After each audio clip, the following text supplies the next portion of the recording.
KSU Pathanapuram നിയോജകമണ്ഡലം കമ്മിറ്റിയുടെ നേതൃത്വത്തിൽ പത്തനാപുരം പോലീസ് സ്റ്റേഷനിലേക്ക് മാർച്ച് നടത്തി.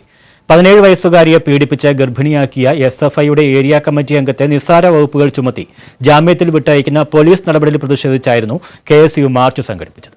ഇതിൽ പ്രതിഷേധിച്ച് പത്തനാപുരം നിയോജക മണ്ഡലത്തിൽ KSU വിദ്യാഭ്യാസ ബന്ദ് ആചരിച്ചു. പ്രവർത്തകർ പോലീസ് സ്റ്റേഷനിലേക്ക് മാർച്ച് നടത്തി. പോലീസ് ബാരിക്കേഡ് വെച്ച് തടഞ്ഞു. തുടർന്ന് ഗതാഗതം മുടക്കിക്കൊണ്ട് പത്തനാപുരം കൊട്ടാരക്കര റോഡിൽ കുത്തിയിരുന്ന് പ്രതിഷേധിച്ചു. പ്രവർത്തകരെ നീക്കാനായി പോലീസ് ശ്രമിച്ചത് വാക്കേറ്റത്തിനും ഉന്തിനും തള്ളിനും കാരണമായി.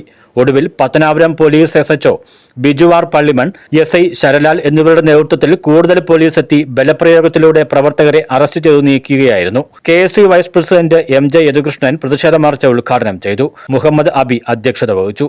യൂത്ത് കോൺഗ്രസ് സംസ്ഥാന secretary Shakeem S Pathanapuram, Youth Congress നിയോജക മണ്ഡലം president CR Suryanath, U Naushad, Farooq Muhammad, Rino Raju, Abdulla Sahib, Shyam S, PK Jithinlal, Jilu Kaduvakuzhi, Subin P Thomas, Shambhu Ajith, Aneesh Kurup തുടങ്ങിയവർ പ്രതിഷേധ മാർച്ചിന് നേതൃത്വം നൽകി. News bureau, Pathanapuram.